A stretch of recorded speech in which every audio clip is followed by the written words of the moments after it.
Bien, estamos en un nuevo mensaje de la serie Yo amo a mi iglesia y esta es la continuación del mensaje del domingo anterior, donde habíamos comenzado a hablar acerca del bautismo y habíamos respondido a las siguientes preguntas.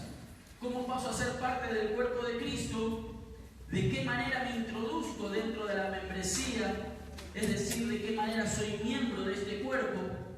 Y decíamos que la forma bíblica de hacerlo era a través del bautismo. Es decir, que para pertenecer al cuerpo de Cristo, para pertenecer a la iglesia local, la forma es a través del bautismo bíblico, como lo habíamos estado estudiando.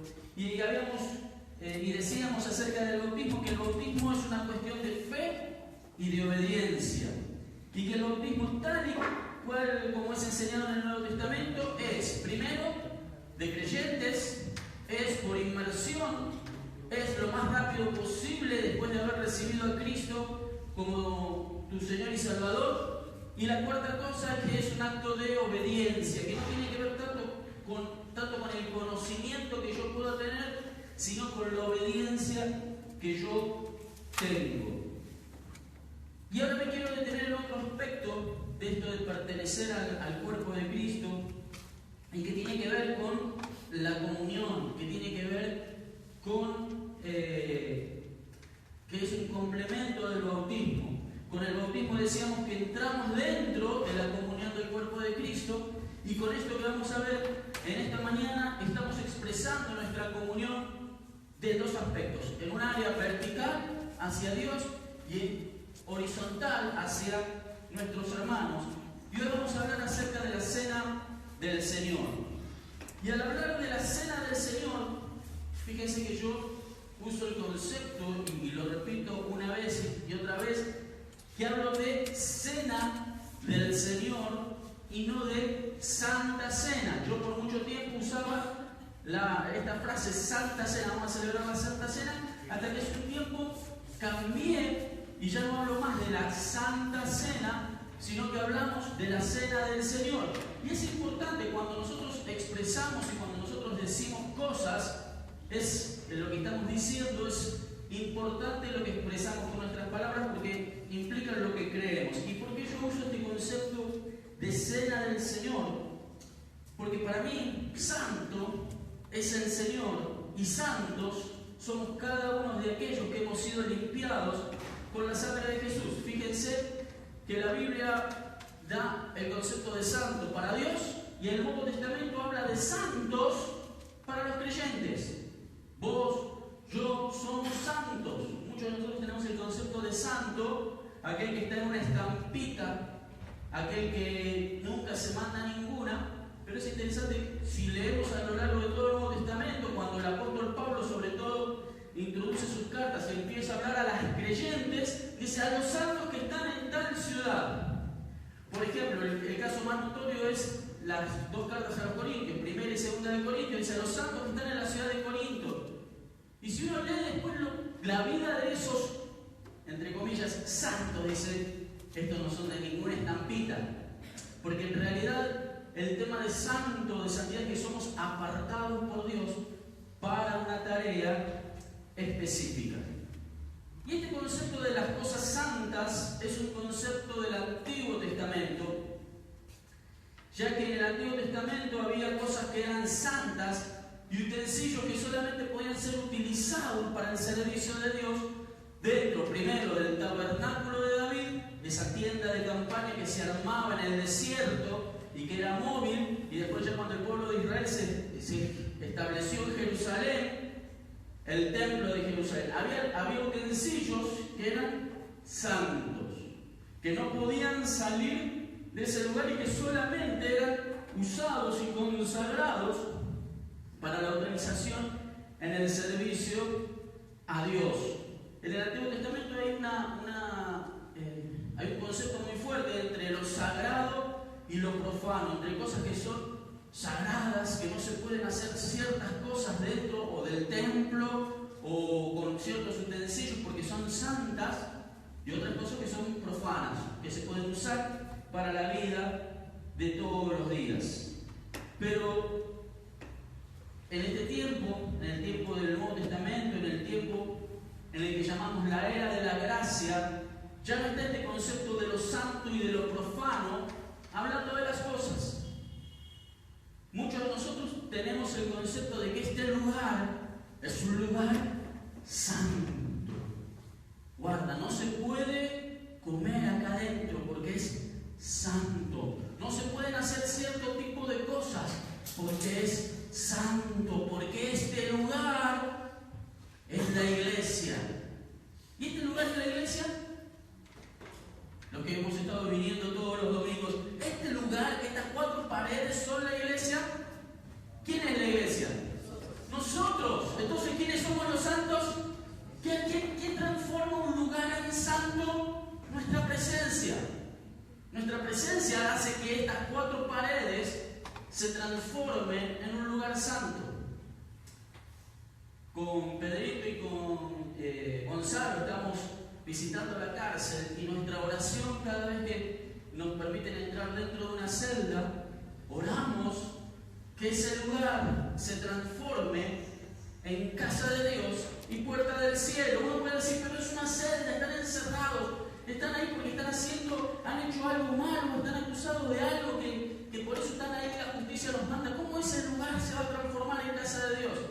Porque en realidad no es el lugar, sino somos las personas que estamos dentro de ese lugar, que transformamos en santo, que transformamos en un lugar de adoración, cualquier lugar donde vayamos. Aún la celda de una cárcel se transforma en casa de Dios, porque lo estamos consagrando para el servicio al Señor. Entonces, cuando hablamos de la cena del Señor, estamos hablando de elementos que son comunes, como son el pan y el vino, pero que en ese momento comienzan a simbolizar algo diferente. Obviamente que también si compramos algún instrumento para servir a Dios, un micrófono, una guitarra, un teclado, una batería, un proyector, lo que sea, lo cuidamos porque está puesto para el servicio de las cosas de Dios y está puesto para el servicio y para servir a predicar el Evangelio, a anunciar las buenas noticias, a enseñar. Si alguien dice, uy, pastor, me presta la batería porque tengo una fiesta en mi casa. No te la voy a prestar para eso. No porque sea santa y no pueda salir de este lugar, porque sino por el hecho de que cuando lo compramos pensamos que tenía un uso que era para servir a Dios. Y como costó dinero, como fue algo que nos costó conseguirlo, lo vamos a cuidar porque está pensado para servir al Señor. Por eso yo prefiero hablar del concepto de cena del Señor y no de santa cena. Y cuando celebramos la cena del Señor, parece raro, sobre todo nosotros, que lo hagamos por la mañana. Si alguien vino el domingo pasado y dijo, vamos a celebrar la cena del Señor, habrá dicho, vino por primera vez, estos verdaderamente están locos. Cenan cuando tienen que desayunar, no sé, tienen la idea un poco trastocada. Pero cuando hablamos de la cena del Señor no pensamos en la hora en que nosotros lo practicamos, sino que lo que nosotros estamos recordando y el momento en que fue hecho. Por eso lo llamamos cena, porque estamos recordando, conmemorando la última cena que comió y que compartió el Señor Jesús con sus discípulos. Y a la vez, Jesús, cuando se sentó con sus discípulos a comer su última cena, estaba conmemorando la Pascua judía.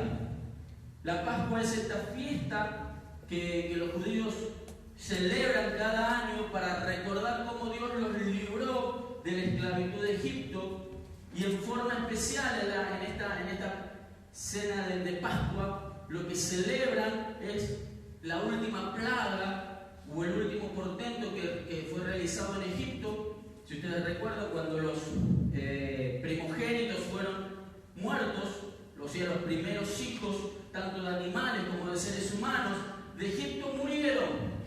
Los únicos que no murieron eran donde las casas que habían sacrificado un cordero y con la sangre de ese cordero habían pintado los dinteles de las puertas, y el ángel destructor venía y cuando veía esa sangre en las puertas donde estaban pintadas con esa sangre de cordero, pasaba por delante y ahí no había muertes de los primogénitos. Eso lo podemos encontrar, no lo vamos a leer ahora, pero en Éxodo capítulo 12, si ustedes leen Éxodo capítulo 12, ahí van a encontrar esta historia de cómo Dios le manda a Moisés que cada familia tenía que sacrificar un cordero, cómo lo tenían que comer, de qué manera, rápido, con panes sin levadura, porque no les dio tiempo que el pan leudara, y preparados para salir de Egipto.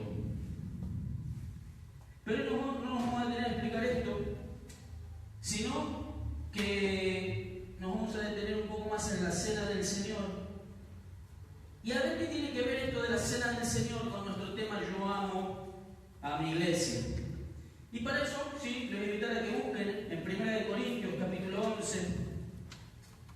Y este es un momento de la historia de la iglesia primitiva, por lo menos en la iglesia que estaba en la ciudad griega de Corinto.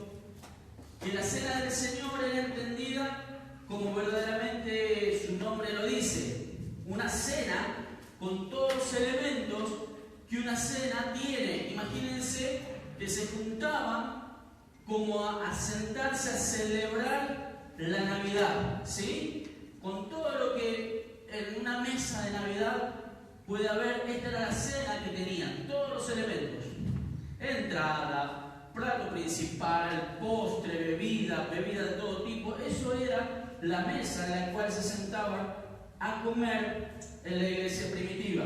Era verdaderamente una cena. Pero vamos a leer 1 Corintios, capítulo 11, versículos 17 al 22. El apóstol Pablo es muy duro lo que les dice en estos versículos. Dice 1 Corintios 11, 17, al darles las siguientes instrucciones, no puedo elogiarlos, ya que sus reuniones traen más perjuicio que beneficio. En primer lugar, oigo decir que cuando se reúnen como iglesia, hay divisiones entre ustedes, y hasta cierto punto lo creo. 19. Sin duda, tiene que haber grupos sectarios entre ustedes para que se demuestre quiénes cuentan con la aprobación de Dios. De hecho, cuando se reúnen, ya no es para comer la cena del Señor, porque cada uno se adelanta a comer su propia cena, de manera que unos se quedan con hambre, mientras otros se emborrachan. Versículo 22. ¿Acaso no tienen casas donde comer y beber? ¿O es que menosprecian a la iglesia de Dios y quieran avergonzar a los que no tienen nada? ¿Qué les diré? ¿Voy a elogiarlos por esto? Claro que no. Se reunían para celebrar y comer la cena del Señor, pero parece ser que algunos llevaban mucha comida, tenían mucho para comer, tenían mucho para beber, hasta se emborrachaban cuando se juntaban como iglesia, pero no lo compartían con los que no tenían nada para comer y por lo tanto no tenían nada para llevar. Es decir, unos comían mucho y veían como, y otros no llevaban nada y veían como los que tenían mucho comían y se emborrachaban. Y el versículo 18 es claro, que se reunían en algún lugar fuera de las casas comunes. Dice, cuando se reúnen como iglesia, es decir, que diferentes familias venían y se reunían como iglesia en algún lugar especial. Dice, lo que ustedes están haciendo no es celebrar la cena del Señor. Y supuestamente eran cristianos que se reunían para adorar y celebrar al Señor, pero se habían olvidado que eran un cuerpo y cada uno miraba con lo suyo propio. Después, más adelante, en el capítulo 12 de esta misma carta, el apóstol Pablo les va a recordar y les va a hablar que somos todos miembros de un mismo cuerpo. Les va a hablar acerca de los dones espirituales y les va a decir cómo nos tenemos que comportar y tratar en la iglesia del Señor. Pero ahora déjenme tomar una licencia poética, es decir, voy a invertir el orden de los versículos. Ustedes lo tienen en un orden, no es que yo voy a leer otra Biblia, sino que voy a leer primero algunos versículos que están atrás y después voy a leer por los versículos que siguen. ¿Sí? Discernimiento y juicio. 1 Corintios 11, 27 al 34. Y el apóstol Pablo les dice: por lo tanto, cualquiera que coma el pan o beba la copa del Señor de manera indigna, será culpable de pecar contra el cuerpo y la sangre del Señor. Así que cada uno debe examinarse a sí mismo antes de comer el pan y beber la copa. Porque el que come y bebe sin discernir el cuerpo, come y bebe su propia condena. Por eso hay entre ustedes muchos débiles y enfermos, e incluso varios han muerto. Si nos examináramos a nosotros mismos, no se nos juzgaría, pero si nos juzga el Señor, nos disciplina para que no seamos condenados con el mundo. Así que, hermanos míos, cuando se reúnan para comer, espérense unos a otros. Si alguno tiene hambre, que coma en su casa, para que las reuniones de ustedes no resulten dignas de condenación. Los demás asuntos los arreglaré cuando los visite. Hay palabras claves en este pasaje. Hay palabras que tenemos que resaltar, marcar. Si estás escribiendo, si estás subrayando, hay palabras que son claves: digno, indigno, autoexamen, disciplina, cuerpo, sangre y condena. Y lo claro que queda en este pasaje es que hay formas de hacer las cosas dignamente y hay formas de hacer las cosas indignamente. Hay formas, hacemos las cosas de algunas maneras dignamente y otras veces hacemos lo mismo de manera indigna. Otra cosa que queda claro, que Dios nos disciplina porque nos ama y no por lo contrario. Muchas veces pensamos que cuando Dios nos disciplina o cuando viene una disciplina de parte de Dios es porque Dios no nos ama. Pero fíjense, dice que Dios nos disciplina para que no seamos juzgados juntos con el mundo. Que la disciplina de Dios en realidad es para librarnos de la condenación. La disciplina es para que nos demos cuenta si estamos haciendo algo mal, corregirlo y poder librarnos de la condenación. Y una de las formas de librarnos de que Dios nos juzgue es a través también del autoexamen. Dice: examínese cada uno a sí mismo. Es una tarea que depende de cada uno de nosotros. Y ahora me quiero detener en la frase que dice: cualquiera que coma el pan o beba la copa del Señor de manera indigna, y yo subrayé ahí esta frase, manera indigna, será culpable, y yo subrayé la frase que sigue, de pecar contra el cuerpo y la sangre del Señor. Y sigue diciendo un poquito más adelante: porque el que come y bebe sin discernir el cuerpo, come y bebe su propia condena. Y yo subrayé también allí: sin discernir el cuerpo. Cuando el apóstol Pablo está hablando de que comemos sin discernir el cuerpo, está diciendo que no discernimos, que no llegamos a entender. Discernir es entender claramente una cosa de la otra. No llegamos a entender qué es el cuerpo. ¿Y qué es el cuerpo de Cristo? Lo vimos hace 2 o 3 domingos atrás. ¿Qué es el cuerpo de Cristo? ¿Qué es el cuerpo de Cristo? La iglesia es el cuerpo de Cristo. Cuando comemos la cena del Señor sin discernir el cuerpo de Cristo, sin discernir que mi hermano es miembro del cuerpo, que yo lo tengo que amar, que si celebraríamos la cena, no lo hacemos de esa manera como lo hacía en la iglesia primitiva, pero si pusiéramos una mesa con todos los elementos de una cena, todo tipo de comida, todo tipo de bebida, tengo que compartir, fijarme quién es el que no trajo nada y poder compartirlo. Yendo un poco más allá, para discernir el cuerpo de Cristo, tengo que darme cuenta que el cuerpo de Cristo es mi hermano, que la iglesia es el cuerpo de Cristo y que nos tenemos que amar los unos a los otros y que tenemos que estar atentos los unos de los otros. Y el apóstol Pablo está diciendo, cuando participamos sin discernir, sin entender que esto es un acto de comunión con Dios, pero también que es un acto de comunión con mis hermanos, es ahí cuando lo estoy haciendo de forma indigna. Cuando no me importa lo que le pasa a mi hermano, pero igual participo de la cena del Señor. Tampoco es cuestión que digas, como he escuchado más de una vez que mucha gente lo dice, no, yo no participo de la cena del Señor porque soy indigno, porque estoy en pecado, o porque estoy enojado con tal o cual hermano, entonces no soy digno de participar de la cena del Señor. ¿Lo escuchaste alguna vez decir eso? ¿Alguna vez alguien te lo dijo? No, yo no, ¿por qué no participas? No, porque soy indigno, yo estoy enojado con tal hermano, entonces soy indigno y no puedo participar de la cena del Señor. Hay un gran error. No participar de la cena del Señor no es la solución. La solución es examinarte a vos mismo, fijarte qué es lo que está mal dentro tuyo, arrepentirte de tu pecado, pedirle perdón a Dios, y si tenés algo contra alguien, sea tu hermano, parte de este cuerpo, o sea alguien más, tomar la firme decisión de arreglar las cosas y de ir a hablar personalmente y solucionar el problema. La solución es examinarse a uno mismo y de esa manera participar digno y limpio de la cena del Señor, discerniendo el cuerpo que es la iglesia.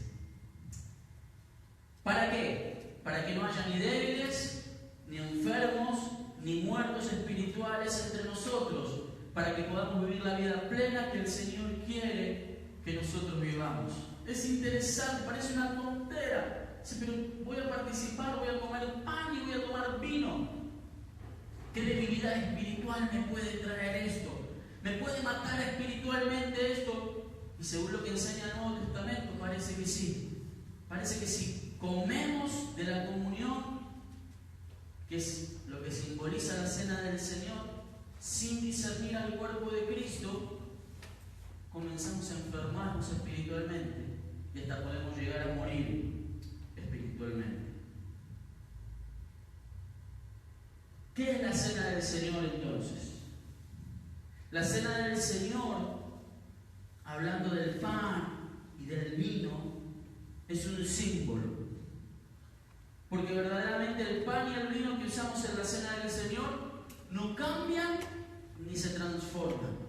Yo sé que muchos de ustedes tal vez han sido enseñados durante años que sucede algo mágico cuando alguna persona divinamente inspirada toma ese pan y hace una oración, y ese pan se transforma en verdadera carne y ese vino se transforma en verdadera sangre. Pero en el Nuevo Testamento, si el Nuevo Testamento lo dijera, lo creeríamos. Pero el Nuevo Testamento no enseña esto, sino que enseña que el pan y el vino nunca dejan de ser pan y nunca dejan de ser vino, sino que son símbolos que nos recuerdan lo que Jesús hizo por nosotros en la cruz del Calvario. El pan simboliza el cuerpo partido por nosotros, es un símbolo. Pero el pan sigue siendo pan, no cambia ni se transforma, no cambia en su sustancia. La copa, el vino, simboliza la sangre de Cristo derramada por nosotros, pero el vino sigue siendo vino, no cambia ni se transforma y no cambia su sustancia. Son símbolos que representan lo que Jesús hizo por nosotros. Ahora sí, vamos a ir a los versículos anteriores, leí los últimos. Ahora vamos a volver al versículo 23, 1 Corintios 11, 23. Y dice el apóstol Pablo: yo recibí del Señor lo mismo que les transmití a ustedes, que el Señor Jesús, la noche que fue traicionado, tomó pan y después de dar gracias lo partió y dijo: este pan es mi cuerpo que por ustedes entrego, hagan esto en memoria de mí. Y de la misma manera, después de cenar, tomó la copa y dijo: esta copa es el nuevo pacto en mi sangre. Hagan esto, que beban de ella en memoria de mí. Porque cada vez que comen este pan y beben de esta copa, proclaman la muerte del Señor hasta que Él venga. Jesús mismo instituyó la cena del Señor y dijo: van a hacerlo en memoria de mí. Tomó el pan, lo partió y dijo: este pan es mi cuerpo. Pero no le estaba dando un pedacito de su carne, sino que seguía siendo pan.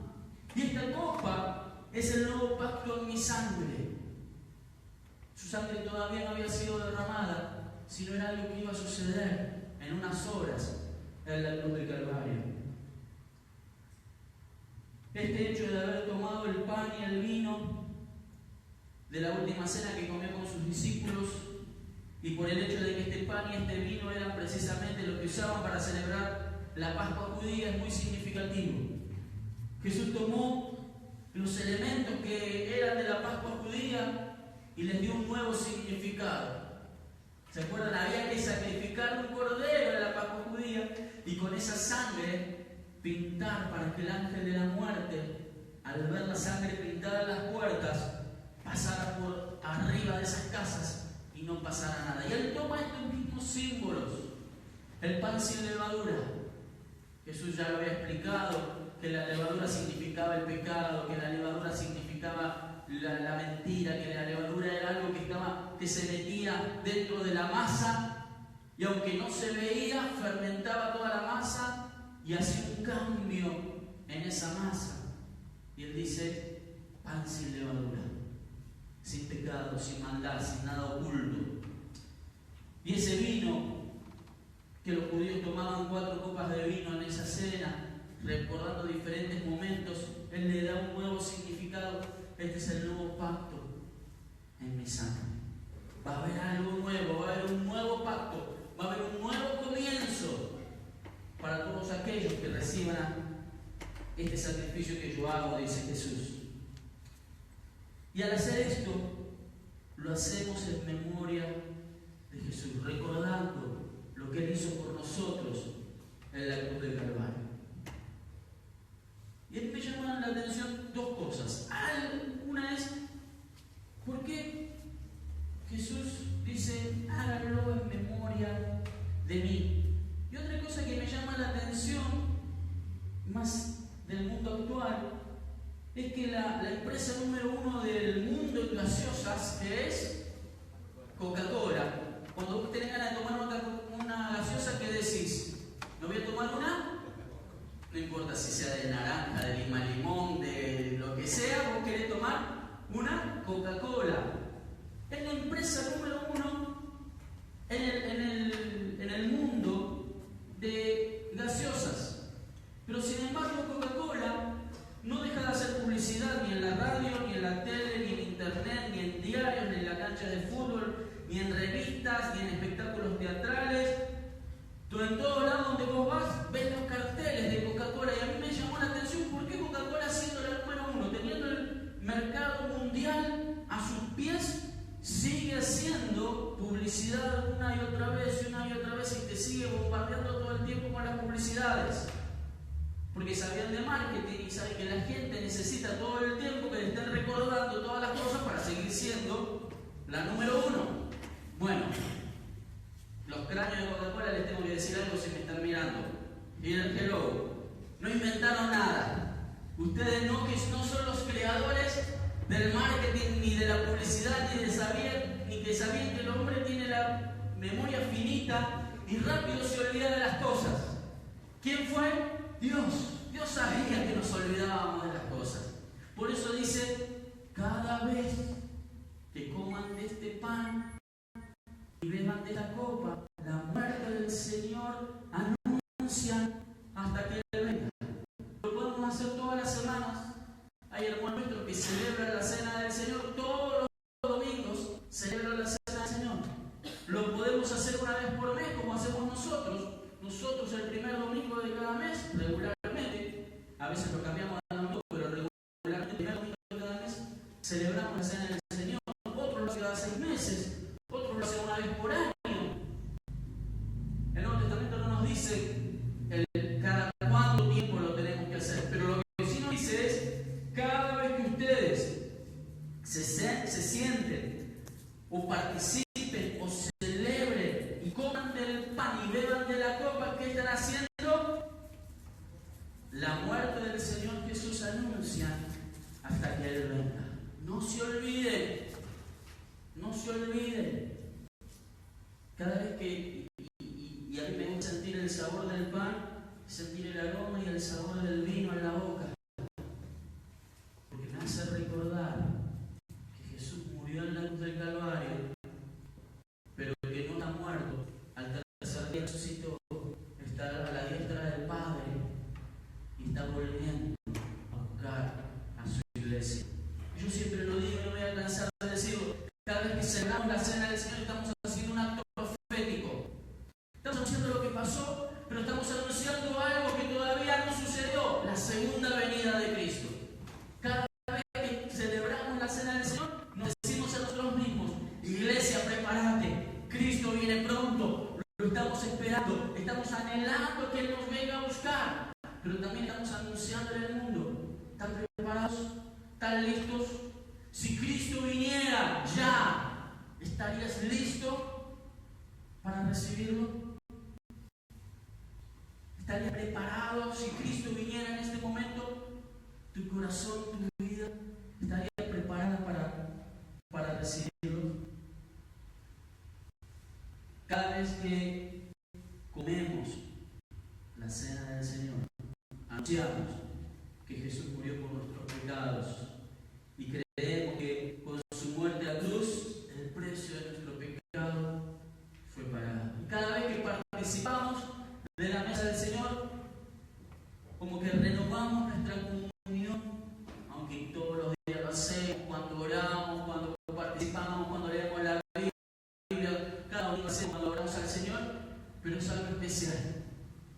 Recordamos y nos olvidamos lo que Jesús hizo por nosotros. Tenemos una comunión con Dios, pero nuestra comunión con Dios se puede ver interrumpida si la comunión con mis hermanos no está fluida, no está buena, hay algo que le interrumpe. Para poder tener buena comunión con Dios, tenemos que tener una comunión con nuestros hermanos. Para poder tener sanidad espiritual, para salir de la depresión, para salir de la tristeza, para salir de la amargura, tenemos que estar bien con nuestros hermanos. Muchas veces no sabemos por qué nos suceden ciertas cosas. No tenemos comunión con nuestros hermanos.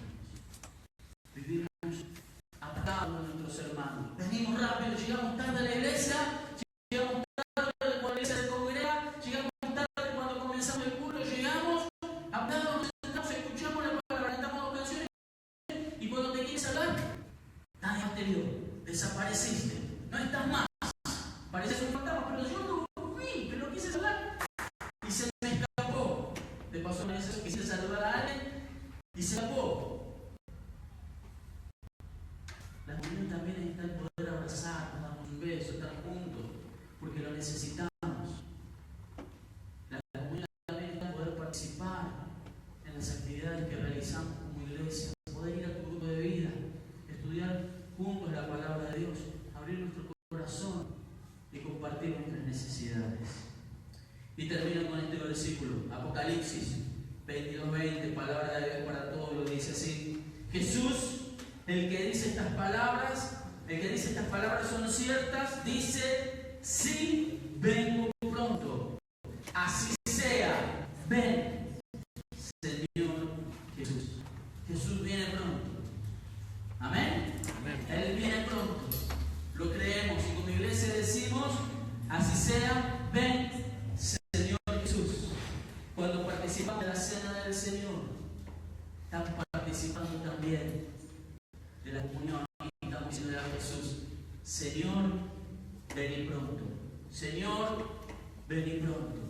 Así que con esto quería hablarles de algo muy importante en la vida de la iglesia. Cuando nos bautizamos, cuando entramos a formar parte de la comunión, cuando entramos a formar parte del cuerpo de Cristo y cuando participamos de la cena del Señor, en la cual reforzamos nuestra comunión, en la cual